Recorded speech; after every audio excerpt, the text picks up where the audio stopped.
Bonsoir à tous et à toutes. Nous avons une guidance importante sur la santé du croyant depuis 3 semaines. J'espère que tout le monde m'entend et me reçoit clairement. Je vais avoir une guidance de 20 minutes avec vous pour signifier un thème qui m'a touché, un thème qui m'a interpellé pour l'Église, pour la bergerie, pour tous ceux qui sont appelés de Dieu. Et je crois que quelqu'un va recevoir une très très grande délivrance de la part de l'Éternel au nom de Jésus. Si c'est toi, tu peux déjà dire bénédiction, je reçois. Je voudrais annoncer, encore refaire cette annonce, du sommet des fils de Dieu qui va avoir lieu samedi 12. Voilà, samedi 12 au niveau d'Argenteuil. Merci de faire large diffusion de cet événement qui va vraiment être bénissant pour l'Église, bénissant pour les personnes qui vraiment ont l'appel de Dieu dans leur vie, les personnes qui sont censées être préparées pour la fin des temps, les personnes qui sont censées augmenter dans la lumière l'espérance, l'amour de Christ. Quelqu'un dit, je veux que le Seigneur me trouve irrépréhensible pour la fin des temps. Et donc, je voudrais commencer cette guidance avec une prière très importante. Seigneur Jésus, tu es fidèle, tu es la gloire du Père, tu es la gloire du Père. Et tu nous as laissé le Saint-Esprit pour vivre dans la puissance de l'Évangile. Je prie et fais cette demande ce soir. Quiconque, Seigneur, sera au contact de cette guidance numéro 4 de la santé du croyant, puisse vraiment, Seigneur, trouver l'équilibre et débloquer la porte qui était longtemps fermée dans sa vie pour, Seigneur, ce mois de décembre. Je parle au mois de décembre, ce 12e mois, en déclarant que tous les 11 mois précédents qui avaient vu un retard, qui avaient vu un échec, qui avaient vu, Seigneur, une problématique arriérée et même lassante et languissante. Aujourd'hui, Seigneur Père, je déclenche au son de ma voix par, Seigneur, les pouvoirs qui m'ont été conférés en tant qu'oracle, Seigneur, maintenant, un déblocage systématique et immédiat qui est un relâchement au nom puissant élevé de Christ. Quelqu'un dit, bénédiction, je reçois ce déblocage atmosphérique. Je voudrais également, après donc cette prière, rappeler à chacun que le mois de décembre, le 12e mois de décembre, j'en parlerai avec la grâce du Seigneur en développant, mais déjà dire aux personnes que décembre 2020 est positionné comme étant Benjamin. Benjamin est le 12e fils de Jacob, qui est Israël, et la prophétie dit que Benjamin est une lionne, ok, qui dévore sa proie. C'est une lionne, plutôt, oui, une lionne, voilà. Elle se couche comme une lionne, mais elle est aussi une louve qui déchire. Ça veut dire quoi? Ça veut dire que Benjamin, ok, a une prophétie, ok, de déchirer. Une prophétie de briser les obstacles qui sont très, très difficiles, ok? Parce que quand on parle de déchirer quelque chose, ça veut dire qu'on n'a pas forcément eu le temps de bien attraper la chose, mais on la déchire. Pourquoi? Parce que il y a un temps où l'Esprit de Dieu ne peut plus accepter le retard dans ta vie. Quelqu'un dit, l'Esprit de Dieu ne peut plus accepter le retard dans ma vie. Au nom de Jésus. Et donc, qu'est-ce que je veux dire ce soir? Je veux dire que le mois de décembre est positionné sur le livre de Jérémie 32, verset 8.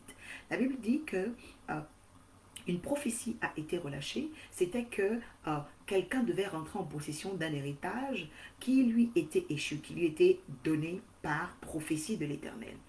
Et cette prophétie a peut-être eu le temps de durer, mais le Seigneur dit que le champ, ok, devait être acheté. Et lorsque ce champ devait être acheté, il devait être acheté dans un territoire. C'est-à-dire que ce champ-là était dans un territoire. Ce territoire-là, c'est le territoire de Benjamin. Je voudrais rapidement que nous prenions notre Bible dans Jérémie 32, verset 8. Jérémie 32, verset 8, parce que c'est l'ouverture du mois de décembre. Je voudrais vraiment que quelqu'un comprenne où est-ce que nous sommes en train d'aller. Voilà. Père, merci pour ta parole qui va, Seigneur, encore nous exempter de l'ignorance, nous exempter, Seigneur, des ténèbres, au nom puissant élevé de Christ. Donc tout le monde va prendre Jérémie 32. Merci de la mettre en copie-collée ce soir. Jérémie 32, verset 8. La Bible dit ceci, verset 8. Merci, Père, de nous sanctifier par ta parole, car elle est la vérité. La Bible dit, Et Anamil, fils de mon oncle, vint auprès de moi selon la parole de l'Éternel dans la cour de la prison. Et il me dit, achète mon champ qui est à Ananoth dans le pays de Benjamin, car tu as le droit d'héritage et de rachat. Achète-le. Je reconnus que c'était la parole de l'Éternel. Quelqu'un dit, la parole de l'Éternel va se réaliser pour moi ce mois de décembre. Voyez-vous, il s'agit ici de Jérémie qui est en prison. Il est dans la cour de la prison. C'est comme quelqu'un aujourd'hui, tu es dans une situation emprisonnée. Tu es dans une situation compliquée. Donc, qui peut être une prison, une forteresse, quelque chose de très, très languissant. Mais Dieu te dit quoi? Il dit que selon la prophétie, parce que la parole éternelle, c'est la prophétie. Selon la prophétie écrite concernant ta vie, il y a des prisons où tu es censé être jusqu'à ce que Dieu se souvienne de toi. La Bible dit quoi? La Bible dit, Mighty Lord Jesus, la Bible dit que dans cette cour de prison-là, une annonce a été faite. C'était de recevoir un champ, acheter un champ qui était à Anathoth dans un pays précis, le pays de Benjamin, qui est le 12e mois, le 12e fils de Jacob. Pourquoi? Parce que tu as le droit d'héritage et de rachat. Quelqu'un dit, je retrouve mon droit d'héritage et de rachat ce mois de décembre au nom de Jésus. Bénédiction. Merci pour la connexion et le partage. Je vois Sterling Mengue, Ludwine, Dimitri, que Dieu vous bénisse.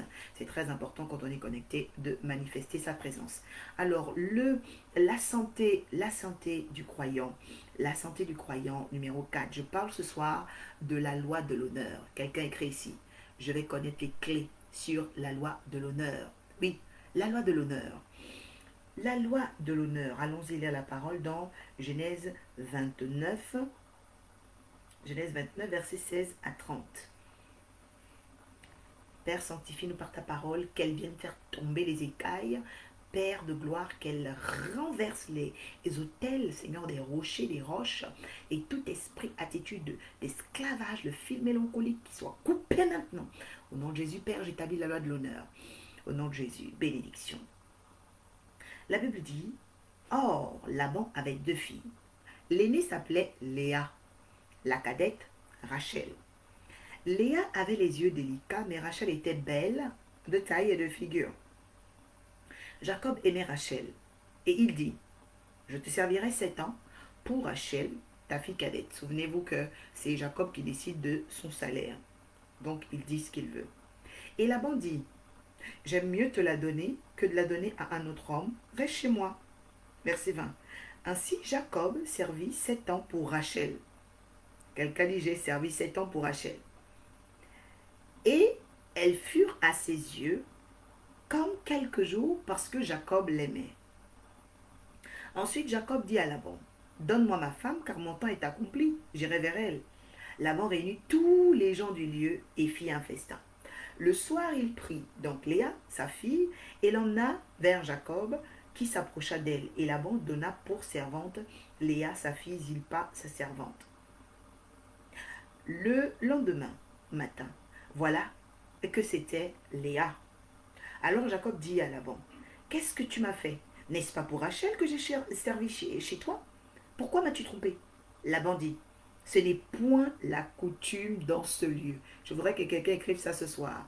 Quelqu'un dit, ce n'est point la coutume dans ce lieu. Tu vas comprendre où est-ce que nous allons. Laban dit, ce n'est point la coutume dans ce lieu de donner la cadette avant l'aînée. Achève la semaine avec celle-ci et nous te donnerons aussi l'autre pour le service que tu feras encore chez moi pendant 7 nouvelles années.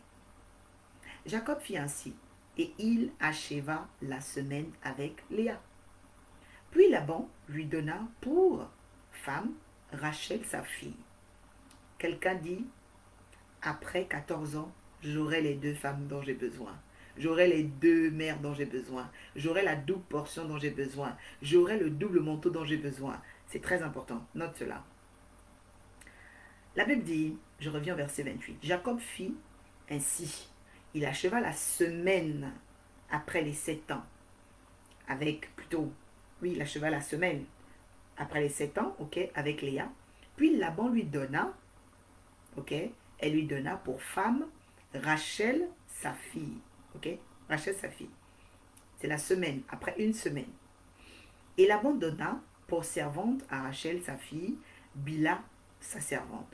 Jacob alla aussi vers Rachel, qu'il aimait plus que Léa. Et il servit encore chez Laban pendant 7 nouvelles années. Quelqu'un dit bénédiction. Je veux parler ce soir de la loi de l'honneur. Beaucoup de gens disent, Laban, il a trompé Jacob, il a vraiment été un faux type, comme disent certaines personnes, il a troqué, il a vraiment menti. Moi, je veux parler ce soir de la loi de l'honneur. Voyez-vous? Parce que qui donne la prophétie sur Jacob? C'est Dieu. Quelqu'un dit, c'est Dieu qui donne la prophétie. Et quand Dieu donne la prophétie, il faut savoir qu'il y a des prophéties qui deviennent des oracles. Ça veut dire des paroles qu'on ne change pas. Voilà. Les prophéties qui deviennent des oracles sont des paroles qu'on ne change plus. C'est-à-dire que ce sont des paroles, des décrets résolutoires. Quelqu'un dit les décrets résolutoires, ok, sont des oracles. Ce sont des types de prophéties, mais qui sont des décrets résolutables, c'est-à-dire résolutoires. C'est-à-dire que Dieu ne les change plus. Et donc, cet oracle a été donné en disant que Jacob devait être élevé par rapport aux frères. Mais derrière les oracles, Dieu n'avait jamais dit à Rebecca, la mère de Jacob, qu'il devait être en servitude, qu'il devait avoir 2 femmes, que voilà. Pourquoi? Parce que dans les oracles, il n'y a pas de détails. Quelqu'un dit les oracles ne sont pas détaillés. Les oracles, ce sont des ordres divins. Ok? Donc les oracles ne sont pas détaillés. Les oracles libèrent, ok, des décrets résolutoires. Et quand ces décrets sont pris, en fait, il n'y a pas de détails. C'est toi maintenant, par obéissance, à qui Dieu va ouvrir les yeux sur les plus petits articles, parce que l'oracle est comme un contrat. Quelqu'un dit l'oracle est comme un contrat. Maintenant, pour connaître les plus petits articles, c'est là dont tu auras besoin de l'esprit de prophétie, de l'enseignement, des songes, des visions et de toutes ces choses pour renchérir. Quelqu'un dit, il y a des choses qui doivent renchérir, ma marche pour obéir aux oracles. Ça, c'est vraiment très, très important. Je parle ce soir de la loi de l'honneur. Parce que, voyez-vous, si Jacob ne connaissait pas la profondeur des oracles qui étaient sur sa vie, s'il ne connaissait pas, je pense qu'il se serait peut-être découragé ou qu'il aura mal réagi. Mais la Bible dit quoi? La Bible dit que Laban a eu une stratégie particulière. Je voudrais vraiment que chacun comprenne. Il dit que, au verset 26, ce n'est pas la coutume dans ce lieu de donner la cadette avant l'aîné. En fait, ce n'est pas ici par le rang de naissance dont on parle. On parle de la loi de l'honneur, c'est-à-dire la loi des priorités par provenance. En fait, il est en train d'instruire Jacob comme étant patriarche parce que sachez que les gens qui ont des grandes prophéties, les personnes qui ont des grandes destinées, sont toujours conduites dans des lieux pour être formées. C'est-à-dire que les lieux, les chemins par lesquels tu passes, c'est pourquoi j'aime beaucoup le livre de Proverbes 6, qui dit de considérer les chemins par lesquels vous passez. Pourquoi? Parce qu'il faut savoir que les chemins par lesquels Jacob est passé, c'était des chemins de formation. Quelqu'un, ce sont des chemins de formation et de forge. C'est vraiment très important. Et donc, qu'est-ce qui s'est passé? La Bible dit que, en passant chez Laban, il devait apprendre la loi de l'honneur. Pourquoi? Parce que vous vous souvenez que Jacob, à cause de sa prophétie, a donné un plat, de lentilles et qu'il a récupéré le droit d'aînesse. Mais parce qu'il avait le droit d'aînesse, que maintenant il devait respecter la loi de l'honneur. Parce que spirituellement, Jacob était devenu l'aîné de sa famille. Et quand tu es l'aîné, oh my Lord, quelqu'un dit, I am the elders. Quand tu es l'aîné, qu'on appelle le elder, ça veut dire l'aîné. L'aîné, c'est quoi? L'aîné, ça veut dire être la tête. Ça veut dire que tu dois emmener un ordre de choses. En fait, la loi de l'honneur est pour les aînés. La loi de l'honneur est pour ce qu'on appelle les élus. Voilà. La loi de l'honneur, c'est pour les élus, c'est-à-dire que des personnes qui ne peuvent plus faire marche arrière, mais qui doivent travailler à leur qualification. C'est-à-dire qu'après la classification des appelés, il y a maintenant les élus. Voilà. C'est-à-dire que des personnes qui ne peuvent plus faire marche arrière. Tant que dans ta vie de foi, par exemple, tu as des hypothèses ou des alternatives, tu ne seras jamais élu. Parce que les gens qui ont des hypothèses et des alternatives peuvent toujours abandonner Jésus. Voilà. C'est-à-dire qu'à un moment donné, tu as regardé derrière. Pourquoi? Parce que, en fait, tu as des alternatives et des hypothèses. Mais les gens qui n'ont pas d'alternative avec Dieu, les gens qui n'ont pas d'hypothèse avec Dieu, ce sont des personnes qui militent, qui vivent pour la foi et qui atteignent les objectifs qu'on appelle les élus. Ce sont eux. Voilà. C'est-à-dire que où ça passe, où ça casse. Quelqu'un dit, je dois connaître ma catégorie. Ça, c'est vraiment très important. Les élus, c'est ceux-là. Ce sont des personnes qui vivent par les oracles. C'est-à-dire que ce sont des personnes qui vivent par les décrets résolutoires. C'est-à-dire que quand elles prennent des décisions, elles avancent. Qu'importe ce que ça peut coûter, qu'importe ce que ça va valoir, elles avancent. Pourquoi? Parce qu'il y a un code d'honneur qui accompagne les oracles. C'est ce qu'on appelle la loi de l'honneur. La loi de l'honneur, c'est quoi? C'est une disposition, ok? C'est une disposition, parce que les lois sont des dispositions qui sont prises, d'accord, par les juridictions, afin, ok, d'apporter le respect et aussi la sanction lorsque ce n'est pas respecté. Voilà, ça c'est vraiment important. Quelqu'un dit les lois sont des dispositions, voilà, de tout État. Donc, il faut savoir que dans le royaume des cieux, ok, nous sommes aussi dans un gouvernement, nous sommes dans un État, ok? Donc, il y a les lois, il y a un fonctionnement. Et donc, les personnes qui sont dans les oracles, les personnes qui sont qualifiées pour la vie des oracles, les personnes qui sont appelées par les oracles, c'est-à-dire qui doivent vivre dans les décrets résolutoires de Dieu, sont des personnes qui ne peuvent pas euh, avoir d'hypothèses, ok, des vies hypothétiques, des destinées hypothétiques, non. Ce sont des personnes clairvoyantes et clairaudientes, et aussi bien entendantes. Voilà, très important, ou clair intendante. C'est vraiment important. Pourquoi? Parce que un clair intendant, c'est quelqu'un qui saura gérer ce qu'on lui demande de faire et être à l'endroit où Dieu l'attend. La mauvaise intendance, c'est-à-dire que la mauvaise gestion de ton corps dans l'espace du temps, la mauvaise gestion de tes pensées dans l'espace du temps peuvent emmener un dysfonctionnement oraculaire.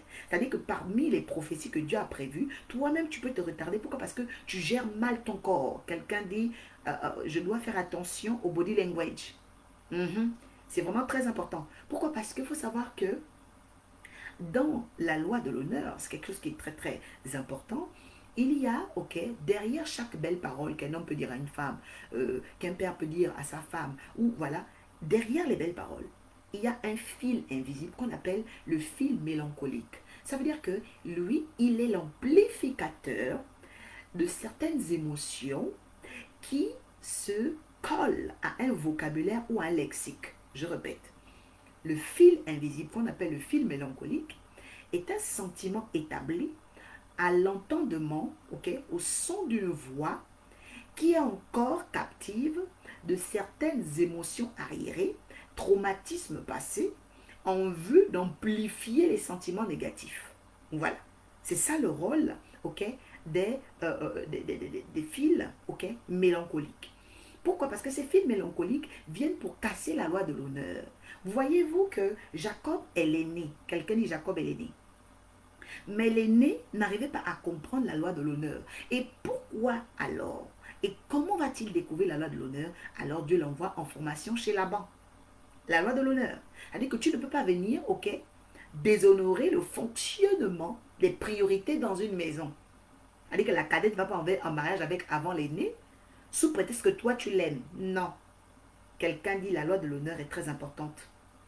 Et là, quand vous fixez la loi de l'honneur, vous pouvez savoir les gens qui sont vrais avec vous. Vous pouvez savoir vraiment les motivations saines ou malsaines des gens. Parce que si Jacob avait, ok, des motivations malsaines, bien évidemment que Laban allait avoir excuse, ok, de disqualifier sa présentation en tant que futur mari de Rachel. Donc, il faut savoir que la loi de l'honneur te permet de disqualifier, ok, les faussaires. C'est vraiment très important. La loi de l'honneur. Quelqu'un dit, j'ai besoin de la loi de l'honneur pour faire les bons choix de ma femme, de mon mari, de mes études, de mon travail et de tout ce que je ferai dans ma vie. C'est très important. La loi de l'honneur te permet de disqualifier les faussaires. Voilà. C'est très très important. Ok? Elle vient pour exposer les sacrilèges. C'est très important. Parce que la loi de l'honneur, ok, elle va fixer on appelle elle va fixer ce qu'on appelle une capacité de prévenance. Voilà, en fait c'est ça. C'est une capacité de prévenance. Donc elle fixe la capacité de prévenir les choses. Voilà. Et donc, je reviens sur la parole de Dieu. La Bible dit que ce n'est pas, ok, le code de cette famille. Ce n'est pas la coutume. C'est-à-dire que l'aîné va en mariage avant la cadette. Ok? Mais si la cadette part avant l'aîné, tu es en train de déshonorer ma famille. Et donc, quelque part, je dois me rassurer que toi, Jacob qui est devant moi, même si tu es mon neveu, même si tu me demandes cela comme salaire, je voudrais quand même, ok, voir de quoi tu es capable. Et c'est là que beaucoup de chrétiens, personnes qui prient, personnes qui jeûnent, ne comprennent pas. Ah, mais Dieu ne m'a pas encore exaucé. Mais Dieu use de la loi de l'honneur avec toi. Aujourd'hui, Dieu peut être semblable à Laban. Parce que tu as demandé quelque chose à Dieu. Tu as fixé ton salaire. Mais Dieu veut voir par la loi de l'honneur, est-ce que tu es faussaire ou tu es réellement résolu. Parce qu'il y a les faussaires et puis il y a les résolus. Et dans résolu, il y a élu. Voilà. Parce que les faussaires, ce sont des personnes, lorsqu'on pose le baromètre, ok, de la loi de l'honneur, eh bien, ils prennent la poudre d'escampette parce qu'ils savent qu'ils ne sont pas élus. Voilà. Ils ont des hypothèses, des alternatives. Donc, si Jacob était un faussaire, il devait dire, bon, comme la maison de la boîte est un peu difficile, je vais continuer ma route. Peut-être il y a d'autres femmes devant. Mais nous voyons quoi?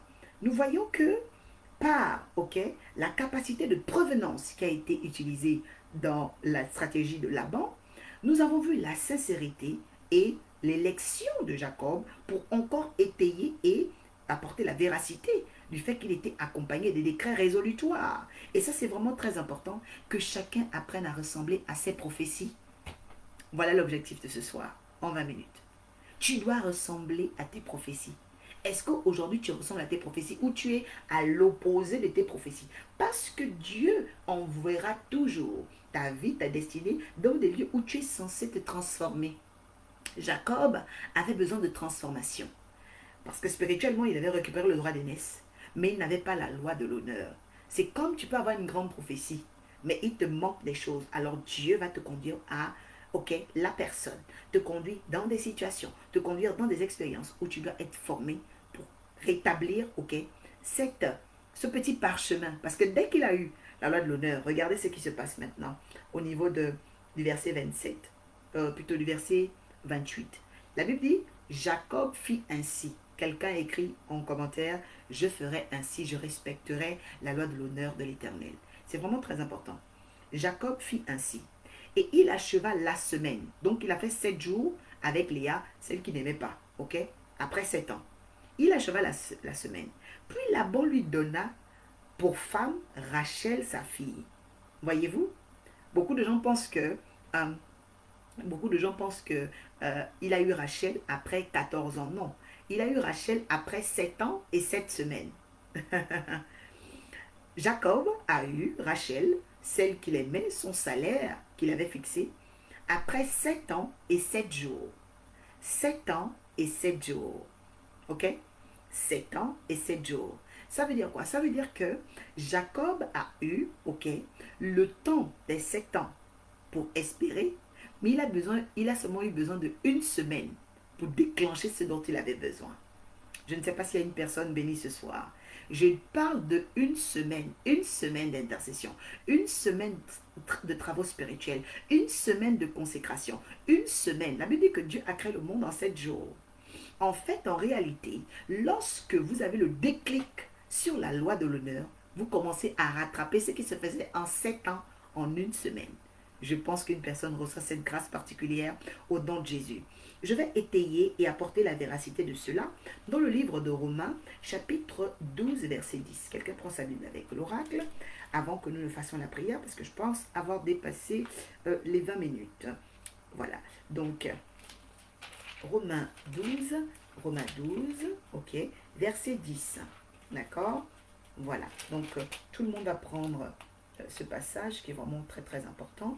Romains 12, verset 10. Quelqu'un dit, en manifestant et en respectant la loi de l'honneur, je vais rattraper tous les retards dans ma vie au nom de Jésus. C'est vraiment très très important. C'est vraiment très très très important. Alors le verset 10 dit ceci, Père, sanctifie-nous par ta parole, car la vérité. Par amour fraternel, soyez pleins d'affection les uns pour les autres. Par honneur. Par honneur. Par amour fraternel, soyez pleins d'affection les uns pour les autres. Mais la Bible dit quoi? À cause de l'honneur. Quelqu'un dit, mais c'est qui finalement qui représente l'honneur? La Bible dit, user de provenance réciproque.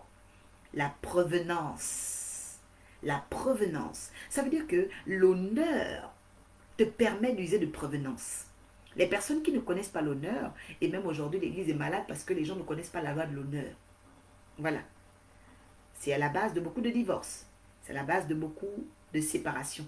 C'est à la base aussi de beaucoup de débauches, c'est-à-dire que des personnes qu'on renvoie du travail, d'exclusion aussi. Parce que la Bible déclare que les dons d'un homme lui donnent accès au roi. En fait, les dons d'un homme dont on parle, c'est la loi de l'honneur qui donne accès au roi. La loi de l'honneur. Lorsque vous commencez à avoir la loi de l'honneur, vous commencez à être, oh mighty Lord Jesus, vous commencez à être un être attractif. Les gens qui marchent avec la loi de l'honneur épousent la vision de Dieu parce que le culte du Père, quand on parle du Père, du Fils et du Saint-Esprit, c'est un culte d'honneur, de gloire et de puissance. Quelqu'un dit oracle révèle. Je veux dire ceci à une personne. Quand on parle de la loi de l'honneur, on parle du culte du Père. Parce que le Père, c'est l'honneur. Le Fils, c'est Jésus, c'est la gloire. Et le Saint-Esprit, c'est la puissance. C'est pourquoi l'Église, quand on parle du culte du Père, du Fils et du Saint-Esprit, c'est une Église où on vit d'abord pour l'honneur. Ensuite, la gloire et la puissance. Quand vous manquez de ces trois choses, vous ne pouvez pas avoir la santé d'un bon croyant, d'un bon berger, d'une bonne brebis. Ce n'est pas possible. Quelqu'un dit ma vie va changer à partir de ce soir au nom de Jésus. C'est vraiment très important. C'est vraiment très important. Parce qu'il y a des personnes, ici, pendant que je parle, qui ne connaissent pas comment honorer leur propre vie. C'est-à-dire que ta propre vie, tu n'honores pas ta vie. Tu n'honores même pas ton père.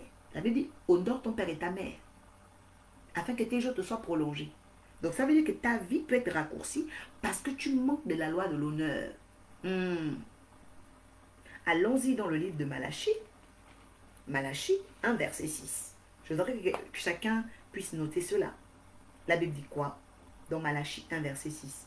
La Bible dit qu'un fils honore son père. Ok? Un fils honore son père et un serviteur son maître. Si je suis père, où est l'honneur qui m'est dû? Où est l'honneur qui m'est dû?